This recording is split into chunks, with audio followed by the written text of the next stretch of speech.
¿Conoce algún lugar en Louisville donde ustedes comen y se llama, veamos, el restaurante Dog Patch? Yo obtuve uno hoy. Cuando alguien come ahí, entonces ellos, del dinero que ustedes le dan, le envían a la iglesia el diezmo. Es un lugar en el 319 al oeste de la calle Jefferson. Me supongo que esa es la razón que Billy lo tenía puesto aquí, es para que ellos lo pudieran ver. Eso está muy bien. Miren, hermanos, yo no sé cuál es su procedimiento en las reuniones de los hombres, no sé exactamente lo que hacen ustedes, o cómo llevan a cabo sus reuniones. Y si me salgo aquí del horario, bueno, fuera de la rutina regular, bueno, déjenmelo saber. Se propuso que esta noche, y yo pensaba,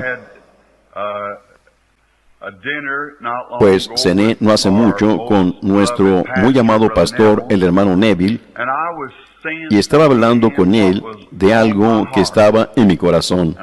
Y pensaba que si reuniéramos a un grupo de hombres y a los ministros, los que son aquí nuestros colegas del Evangelio y los hombres, podríamos hablarnos unos con otros en una manera que no hablaríamos ante el público, porque somos todos y somos hombres que entendemos como hombres cristianos. Y de esa manera, generalmente, en una congregación, en un grupo, uno dice algo y uno lo inclinará un poco de esta manera y otro lo inclinará de esa manera. Y entonces se sale completamente del contexto. Pero hemos venido esta noche para tratar de decirles lo que tengo en mi corazón concerniente a la iglesia y su lugar y su posición. Y luego, si terminamos a tiempo, les quisiera hablar solo un poquito sobre la palabra, si está bien eso, solo como para establecer eso. Así que primero traeremos la parte de nuestro negocio o la parte que me gustaría expresarles. Y me supongo que quizás ustedes se despiden a la hora normal, como a las 9:30 o algo así, como cada noche. Bueno, trataré de no retenerlos mucho tiempo. Mañana es sábado y es un gran día comercial, pero ahora tenemos que conseguir nuestros comestibles y lo demás. Le quiero decir al hermano Neville públicamente, mire, le quiero decir a cada uno de ustedes como si le estuviera hablando en particular a cada uno, porque ustedes son un grupo que es realmente pienso que, y creo y enseño, que los hombres, Dios ha colocado a los hombres en la jefatura de su iglesia, de su pueblo. ¿Ven? Y es como yo estaba predicando allá, en donde el hermano Juni Jackson anoche, acerca de que Dios fortificó a su pueblo con su palabra. Y fue una mujer que rompió esa línea y dio lugar al razonamiento, y cuando lo hizo, Dios para siempre lo ha puesto para que los hombres mantengan a su iglesia fortificada por la palabra. Miren, quiero animar al hermano Neville, solo hablándole un poco en particular. Yo me fijé anoche cuando el discernimiento me tocó 2 o 3 veces mientras estaba en el púlpito, y yo me volteé porque estoy tratando de mantenerme tan alejado de eso como pueda, hasta que me dé cuenta lo que el sueño significa para mí. El de aquí no hace mucho, hace algunas semanas. Eso permaneció conmigo por mucho tiempo, lo conté aquí en la iglesia, algo acerca del mensaje y el discernimiento y lo demás. Eso algo no estaba saliendo bien. En mi opinión, ese tiempo ya pasó, y miren, pueda que esté equivocado en eso, pero me fijé que el hermano Neville estaba algo agobiado y perturbado. Y yo solo quería que usted supiera, hermano Neville, que usted solamente está anticipando este compañerismo en eso. ¿Se han fijado ustedes lo que Satanás ha tratado de hacer en estos últimos días a los ministros que están asociados en este compañerismo? Solo deténganse por unos pocos minutos y piensen. Aquí está sentado el hermano Grace esta noche. casi se mataba allá en la carretera, ¿ven? Y yo casi me volaba la cabeza con una escopeta, o mejor dicho, con un rifle, ¿ven? Satanás tratando de matarnos, y ahí usted chocó y se pudo haber matado usted mismo y también a alguna mujer, ¿ven? Solo son los ministros, fíjense que es solo el grupo de los ministros, ¿ven? Es Satanás, y él está tratando de deshacerse de nosotros. Miren, comprendemos que no estamos reunidos aquí para hablar de alguna clase de negocio, estamos reunidos aquí para hablar de Cristo y de qué agarrarnos, para aferrarnos y qué hacer para este tiempo presente. Y yo lo quiero animar a usted, hermano Neville, sea valiente, no importa lo que surja, lo que pase, lo que suceda. No deje que nada lo acose. Solo párese firme ahí como la roca de la eternidad y Dios hará que todo salga bien. Él le ha probado eso a usted. Por supuesto, eso le podría haber perturbado a usted, eso podría haber matado a aquella mujer y eso hubiera estado en su mente el resto de sus días y hubiera causado un montón de cosas. Pero Dios todavía está en el trono. Él permite que esas cosas obren para bien. Él también nos podría haber matado a nosotros. Y así es que Satanás está combatiendo a la iglesia. Miren, cuando puse esa piedra del ángulo ahí aquella mañana, yo nunca pensé que sería un pastor. Eso no estaba en mi llamamiento en el principio. Y mi primer llamamiento fue para estar en el campo del evangelismo. Eso hace muchos años. Y empecé aquí, en una carpa, ahí mismo al otro lado de la calle. Y yo recuerdo al hermano Roy Davis, allá cuando su iglesia se quemó, ese grupo de gente estaba esparcido como ovejas que no tienen pastor, no tenían un lugar a donde ir. Y yo, el señor Ipstenberg, era el jefe de la policía en ese entonces y me llamó para que fuera allá y me dijo, estamos aquí para ayudarte. Dijo, yo soy católico, pero dijo, esas personas, dijo, ellos probablemente no tienen ropa. Era durante el tiempo de la depresión. Dijo, ellos van a otras iglesias y se sienten fuera de lugar. Y ellos son buenas personas y yo conozco a muchos de ellos. Él dijo, Billy, si tú quieres empezar una iglesia, él dijo, quiero que sepas que te apoyaremos en cualquier cosa que podamos hacer para ayudarte.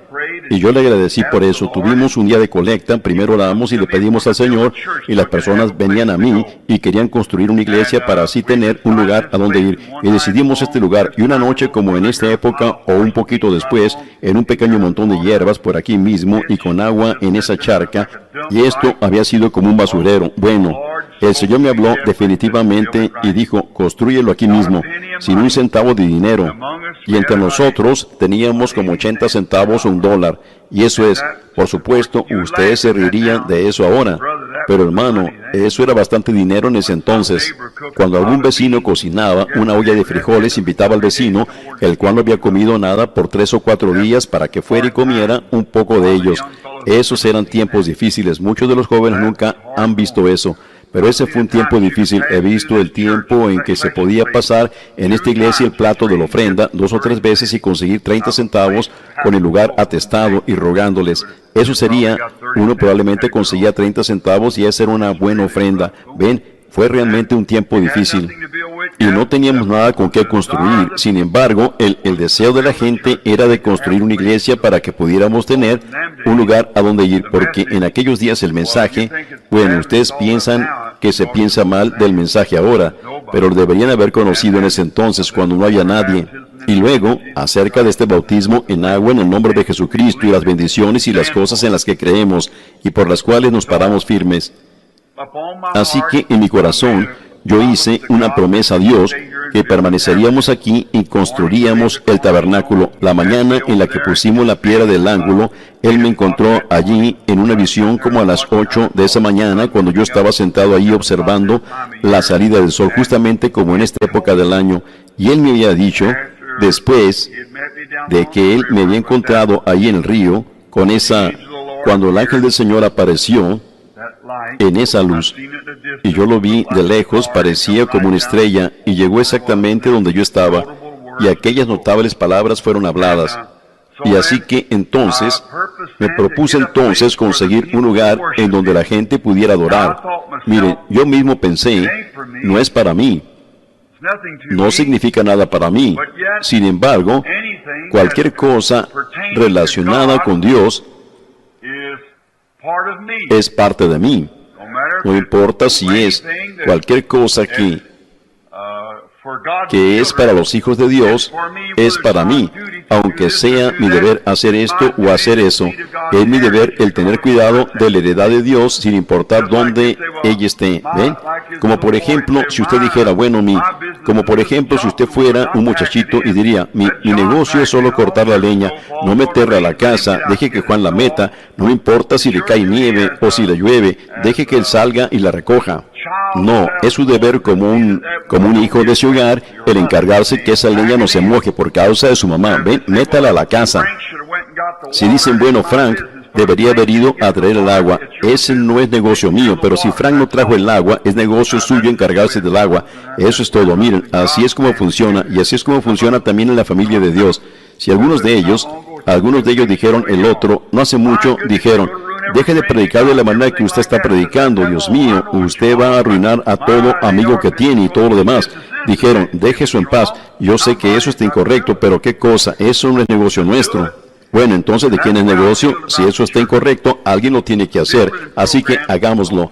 Y de esa manera yo me siento respecto a la iglesia. Los programas de construcción y lo demás han subido y bajado, y ha habido pros y contras en cuanto a la construcción y lo demás. Uno la quería y el otro no la quería, y eso, uno encuentra que es así.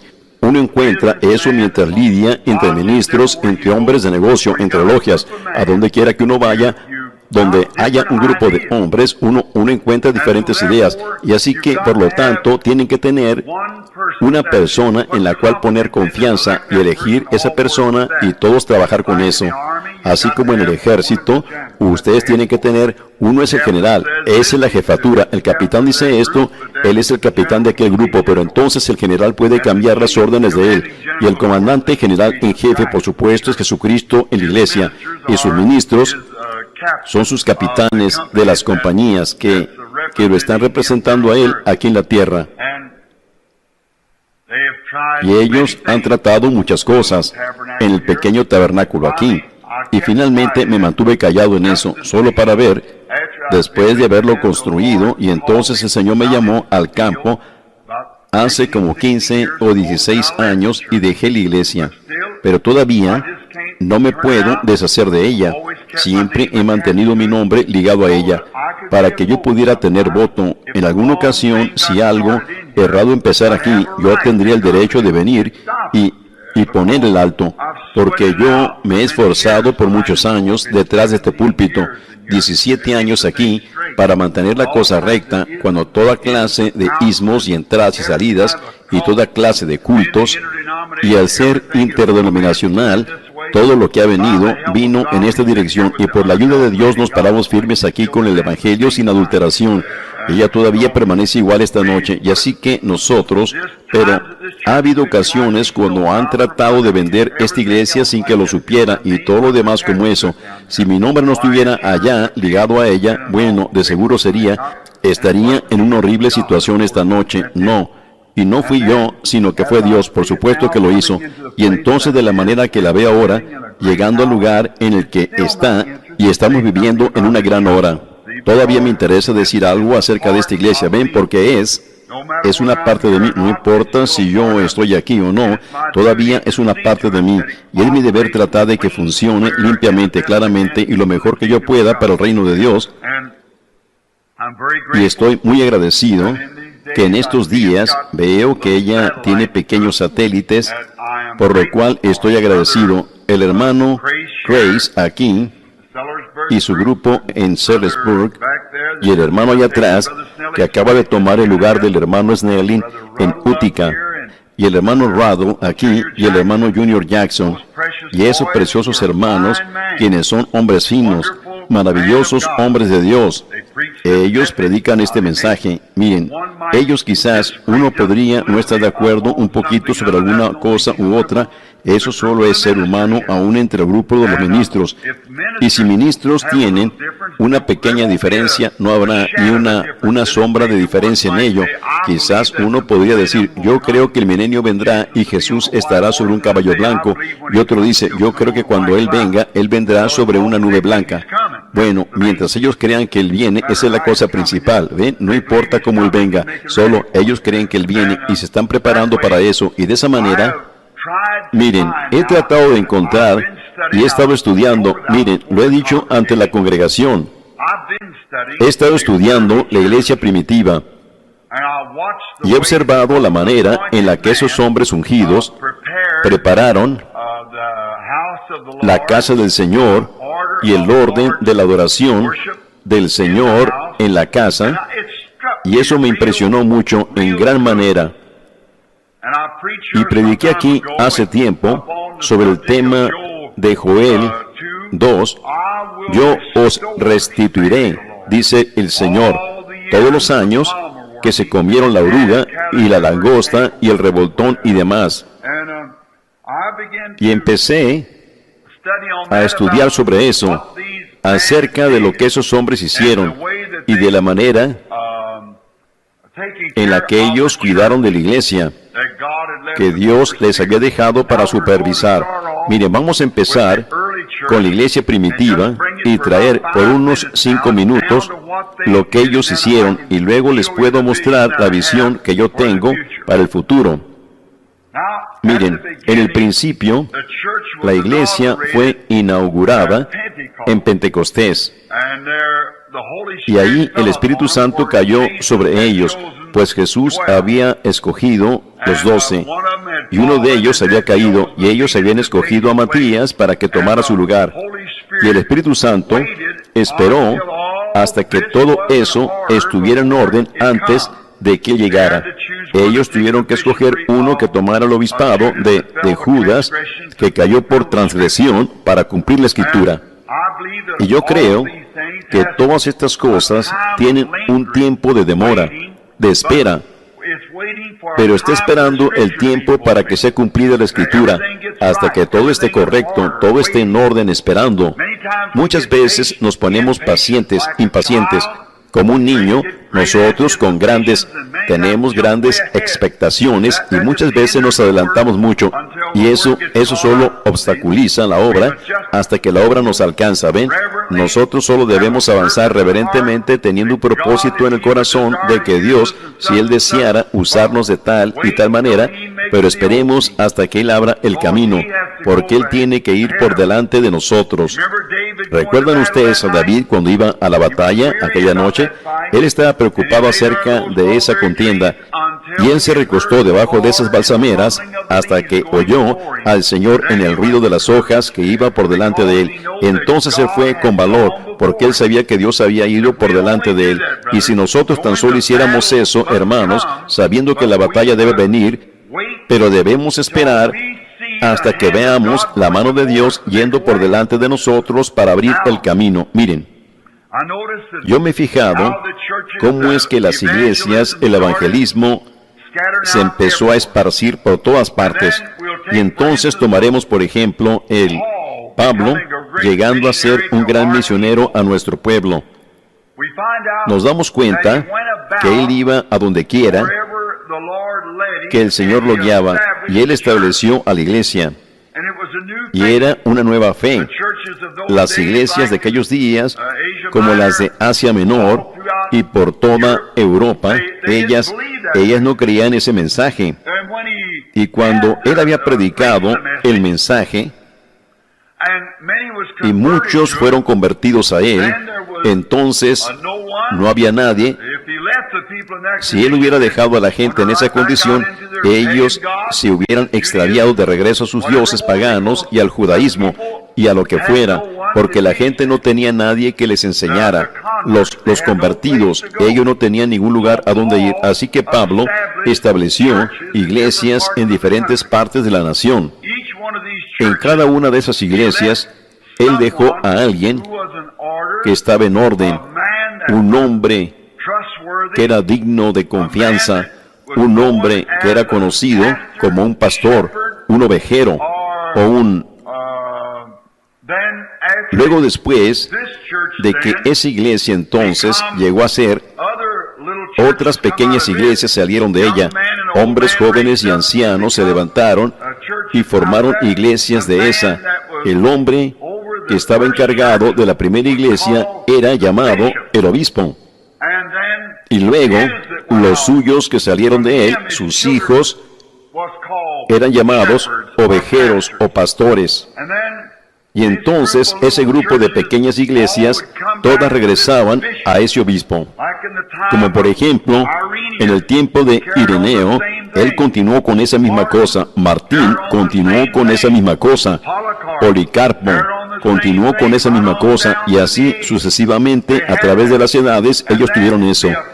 Y entonces el apóstol de la iglesia, el apóstol, ese era él, era Pablo. Y cuando Pablo partió, Juan se quedó encargado de la iglesia. Y cuando Juan partió, Policarpo se quedó encargado. Cuando Policarpo partió, Ireneo se quedó encargado. Y así sucesivamente, Martín y los demás. Así siguió adelante hasta que la Iglesia Católica Romana rompió toda la cosa a pedazos, y los quemó y los esparció, y la oruga se comió esto, y el revoltón se comió eso, y lo demás se comió eso y se comió eso, hasta que lo redujeron hasta el tallo. Miren, pero Dios prometió restaurar otra vez esa misma cosa. Yo creo con todo mi corazón que estamos viviendo en los últimos días. Yo creo que no hay mucho que rompería cualquier interpretación de las Escrituras puede estar equivocada, que nada impediría a Jesús venir esta noche. Yo creo que lo poquito que resta para ser cumplido se pudiera cumplir antes que raye el alba, y yo viera, y yo puedo estar equivocado en cuanto al tiempo de ese cumplimiento, pero está a la mano. Yo creo eso. Y recuerden, Pablo creyó eso, Juan creyó eso, Policarpo creyó eso, Ireneo creyó eso, Martín creyó eso, todos los demás lo creyeron. ¿Qué si Dios le hubiera dicho a Juan el revelador, mira, transcurrirán 2000 años antes de mi venida? Juan hubiera venido y le hubiera dicho a la iglesia, bueno, me imagino que más nos vale comer, beber y regocijarnos porque habrá muchas generaciones, ¿ven? Jesús no viene por 2000 años, ¿ven? Así que, ven, la iglesia hubiera sido negligente, no hubiera estado en línea, no hubiera estado esperando. Y después de todo, depende de la expectación de ustedes. Si ustedes duermen en esa vigilia, ustedes despertarán con esa misma expectación, porque eso no los va a impedir en nada. Ustedes estarán ahí justo a tiempo de todas maneras. ¿Ven? ¿Ven lo que quiero decir? Miren, cuando San Martín despierte en la resurrección, San Pablo, todo el resto de ellos, será tan reciente para ellos como si hubieran estado en la batalla luchando, porque ellos murieron bajo esa misma expectación, esperando su venida, y habrá una voz que vendrá y resucitará toda la iglesia. ¿Ven? Ahí terminará todo, así que no importa. ¿Ven? Le debemos estar esperando a Él ahorita mismo. Aún no sabemos. Eso posiblemente pudiera ser. Pudiera acontecer en 100 años a partir de ahora. Pudiera acontecer en 500 años, en 1000 años, en 10,000 años. Yo no sé, nadie lo sabe. Pero digamos, por ejemplo, que viviéramos cada día como si Él viniera ese día. ¿Ven? Si nosotros viviéramos como si Él viniera este día, cuando despertemos, si dormimos y despertamos en la resurrección, será tan reciente como si nos acabáramos de dormir y nos acabáramos de despertar. La trompeta sonará y los muertos en Cristo resucitarán primero. Nosotros los que vivimos, los que hayamos quedado, seremos arrebatados juntamente con ellos para recibir al Señor en el aire. ¿Ven? Así que será así de reciente. Pero miren, hasta ese tiempo, hasta que Él venga, queremos vivir cada día como si Él pudiera venir en el momento que sigue, porque podría ser el fin de la vida de ustedes en ese momento. Ustedes no saben cuándo ustedes van a partir. Estos pueden ser algunos de nuestros últimos respiros, los tenemos en nosotros ahora mismo. Así que ustedes quieren vivir como si así fuera. Pero miren, para avanzar más, tenemos que dejar huellas aquí, en las arenas del tiempo, para que otros las puedan ver. Si Pablo no hubiera seguido adelante, de la manera que él siguió, entonces Juan no hubiera sabido cómo seguir. Si Juan no hubiera seguido adelante, Policarpo no hubiera sabido cómo seguir. Si Policarpo no hubiera seguido adelante, Ireneo no hubiera sabido cómo seguir. Si Ireneo no hubiera seguido adelante, Martín no hubiera sabido cómo seguir. ¿Ven lo que quiero decir? Cada uno tiene que dejar huellas en las arenas del tiempo. Bueno, si yo pensara que hubiera una denominación o algún otro grupo de creyentes que tuviera algo mejor de lo que nosotros tenemos aquí, hermanos, yo hubiera querido unir este pequeño cuerpo con eso rápidamente. Yo he esperado, he anhelado, he estado bajo expectativa y he creído que uno grande iba a venir algún día, o quizás vendrá el gran profeta que he mencionado, Elías. Yo siempre he creído y pensado que quizás yo viviera para ver el día en el que yo pudiera ver el cambio.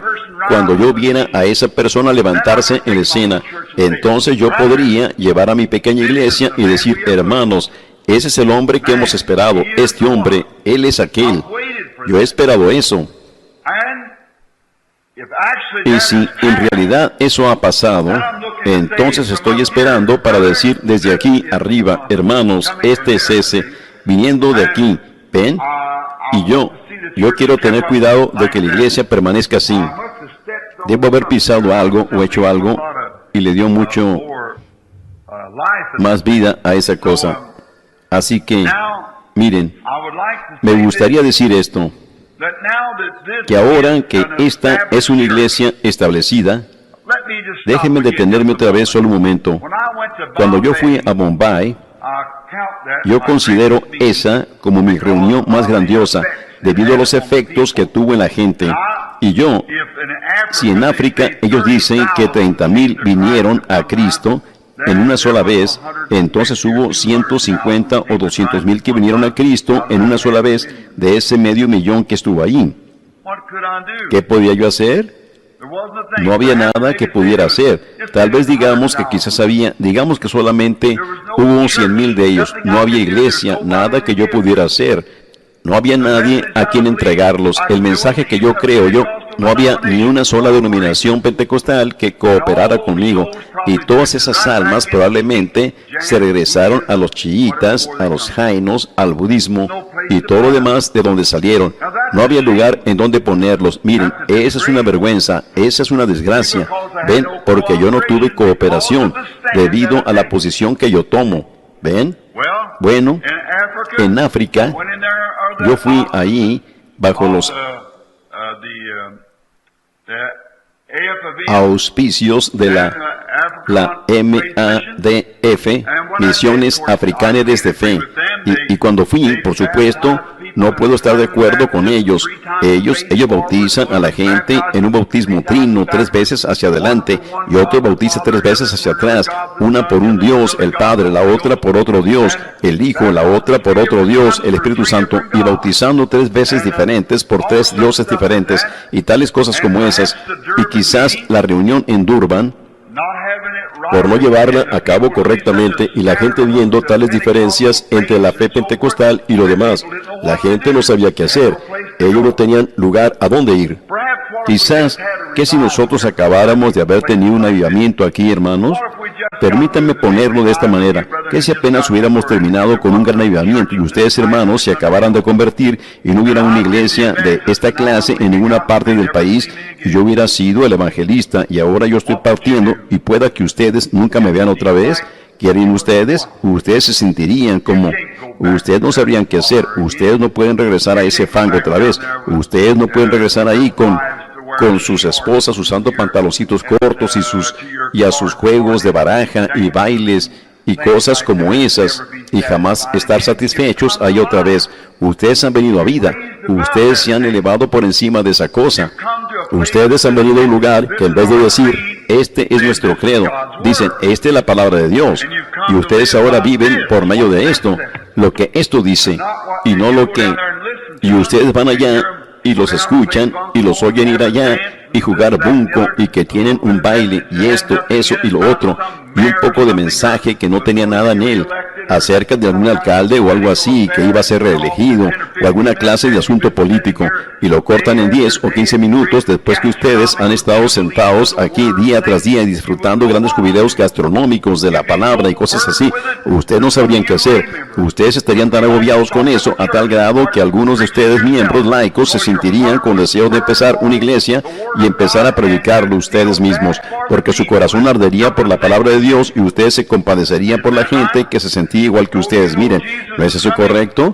Aunque ustedes supieran que Jesús viene, pensaran que viene mañana, sin embargo ustedes querrían hacer algo güey.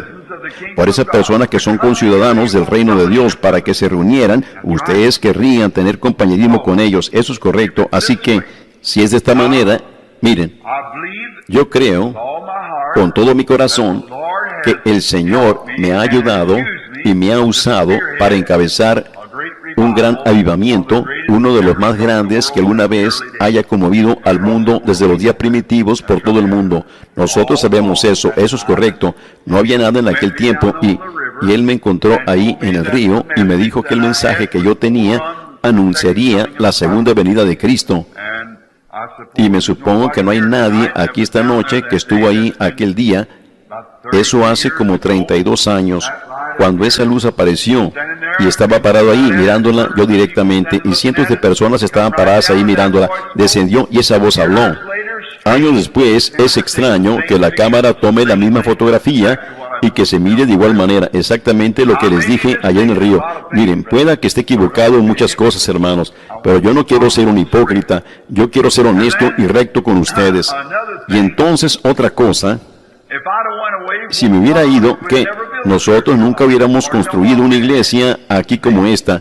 Es difícil saber que tuviéramos. Ven, si yo me hubiera ido, pero el Dios del cielo lo puso en mi corazón el construir esta iglesia aquí. Y entonces cuando Él me llamó al evangelismo, hemos tenido pastor tras pastor y lo demás, pero ahora nosotros tenemos un precioso hermano aquí, quien es de la fe y cree el mensaje. Tenemos otros hermanos aquí que creen el mensaje, teniendo... Estoy hablando muy fuerte, hermano Biller. Muy bien, veamos. Sí,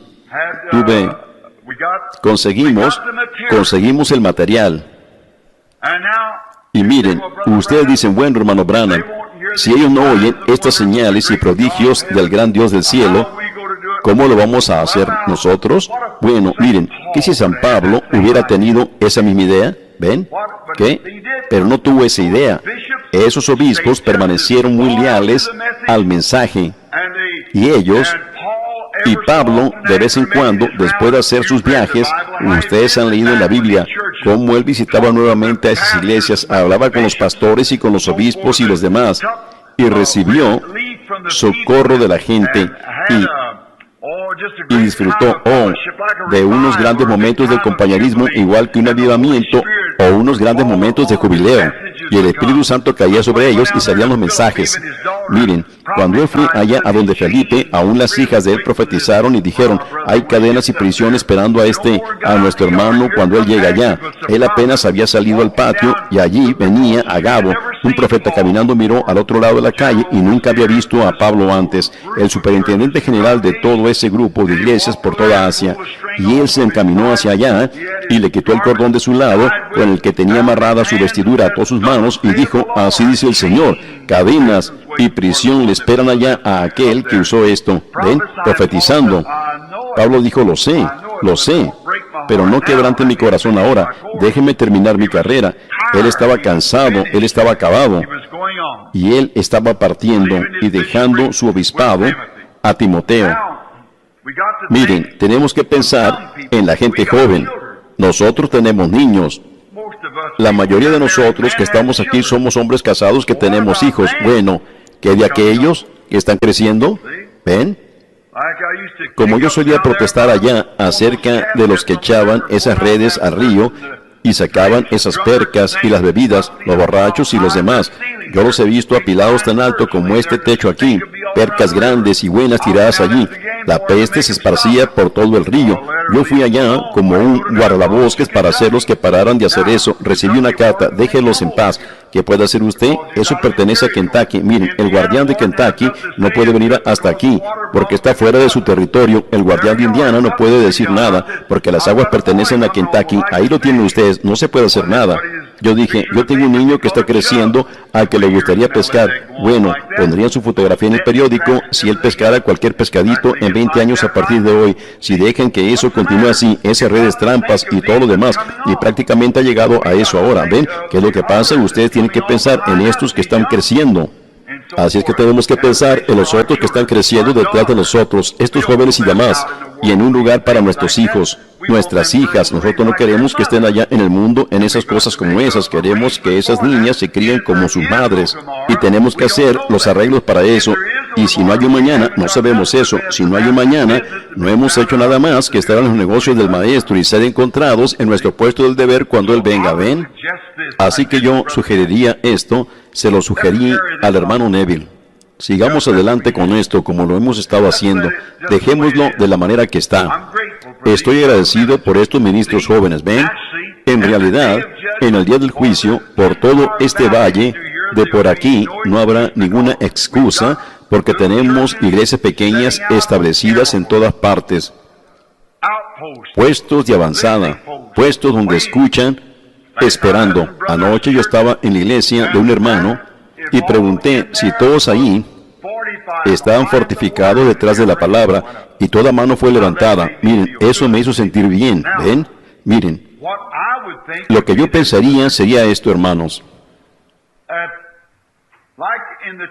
que por ejemplo en la iglesia aquí, miren, mi ministerio tiene, según lo mejor de mi entendimiento, 4 cosas que se pueden hacer, y pueda que no sea ninguna de las 4, pero es el único punto de vista del que puedo pensar. Si ese que me habló allá en el río, si esto es todo lo que quedó para la iglesia gentil, lo cual comprendemos que en Apocalipsis dice 1, 2, 3 capítulos a la iglesia. La iglesia sube en el capítulo 4, ya no regresa más hasta el capítulo 19. Eso es después del período de la tribulación, cuando Dios llama a salir fuera a los judíos. Eso es correcto. Y como Enoc, él ascendió antes de que una sola gota de lluvia cayera a la tierra. Él se había ido, entonces estableció la tribulación. ¿Ven? Noé estaba en el arca antes de que cualquier tribulación se estableciera. Lot estaba fuera de Sodoma antes que cualquier tribulación se estableciera. ¿Ven? Y la iglesia se habrá ido antes de que se establezca cualquier periodo de tribulación. Miren, durante la tribulación que habrá, la Virgen insensata será perseguida por el dragón. Arroja agua de su boca, lo cual significa multitudes y pueblos, ejércitos, que buscarán y tomarán a esta mujer, el remanente de su simiente, y la matarán. Miren, eso será en el período de la tribulación, pero la iglesia se irá al hogar. Miren, si eso acontece, si eso aconteciera mañana, no nos impediría seguir adelante hoy. Hagamos que hoy cuente. Miren, lo que yo pienso es que eso allá, que si ese ángel que me dijo esas palabras dijo, así como Juan el Bautista fue enviado para anunciar la primera venida de Cristo, ven, tu mensaje, yo iba a llevar este mensaje, y el mensaje será el precursor de la segunda venida de Cristo. Bueno, si esto ha sido eso, entonces estamos muy, muy cerca, hermanos, porque la hora y la luz del mensaje casi se ha apagado. ¿Se fijaron ustedes cuando Pentecostés cayó y aquellos hermanos fueron llenos con el Espíritu Santo en Pentecostés? No pasó mucho tiempo hasta que el mensaje se empezó a opacar y ellos empezaron a establecer iglesias para estar encargados del fuerte para Cristo, esperando que Él viniera. Bueno, esa es la misma cosa que está sucediendo hoy. Si la Escritura es verdad, yo restauraré, dice el Señor, todo lo que la oruga y el revoltón se han comido. Miren,